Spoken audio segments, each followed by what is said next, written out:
পর্যটন কেন্দ্র আমাদের দাবি রয়েছে।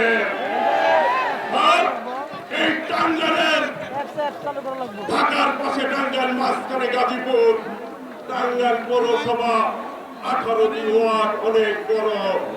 এইটা দয়া করে আল্লাহ রহমতে আপনি বাংলাদেশের জনগণের ভোটে প্রধানমন্ত্রী হবেন ইনশাআল্লাহ।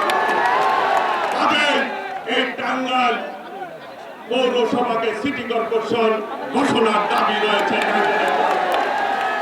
টাঙ্গাইলের জনগণের স্বাস্থ্য সেবা নিশ্চিত করার জন্য আমাদের একটি আধুনিক হসপিটালের দরকার রয়েছে। এই হচ্ছে টাঙ্গাইলের জনগণের দাবি। আমার নেতা, আমার অভিভাবক, বিএনপির চেয়ারম্যান দেশ নায়ক তারেক রহমানের কাছে আমার আবেদন নিবেদন, টাঙ্গাইলের জনগণের পক্ষ থেকে এই লড়াই সংগ্রাম করতে গিয়ে আমরা আমাদের অসংখ্য সহযোদ্ধাকে হারিয়েছি, যাদের লাশটা আমরা পাই নাই।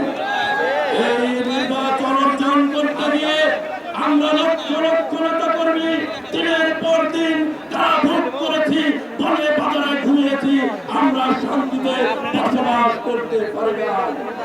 আমাদের হৃদয়ের আবেগ, আমাদের ভালোবাসা, শহীদ রাষ্ট্রপতি জিয়াউর রহমানের দেওয়া এই দলের যিনি নেতৃত্ব দিচ্ছেন তারেক রহমান, তার জন্য লক্ষ লক্ষ নেতা কর্মী রাজপথে রয়েছে।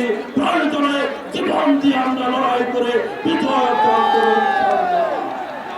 আমরা এই অর্জনকে যদি ধরে রাখতে চাই, এই বাংলাদেশের স্বাধীনতা, সার্বভৌমত্ব, এই বাংলাদেশের বহুদলীয় গণতন্ত্র, এই বাংলাদেশের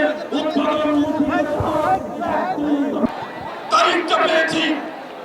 আমরা বিশ্বাস করি বাংলাদেশের মানুষ বিএনপি পতাকা তোলে সমাবেত হয়ে আগামী 12 তারিখে ধানের শীষে ভোট দিয়ে ধানের শীষে সরকার গঠন করবে। আমি টাঙ্গাইল মির্জাপুরের প্রার্থী হিসেবে আমাদের মির্জাপুরের জনগণের পক্ষ থেকে আমার নেতা জনাব তারেক রহমান সাহেবকে আমি জানিয়ে দিতে চাই যে আমরা আগামী 12 তারিখে ধানের শীষের বিজয়ী পতাকা নিয়ে আপনাকে উপহার দেব ইনশাআল্লাহ। আজ আমি বসাইল সখীপুরের পক্ষ থেকে আমার মাননীয় চেয়ারম্যান মহোদয়কে শুভেচ্ছা জানাই, স্বাগত জানাই। আর আপনাদের সকলের কাছে ধানের শীষে ভোট চাই ইনশাআল্লাহ।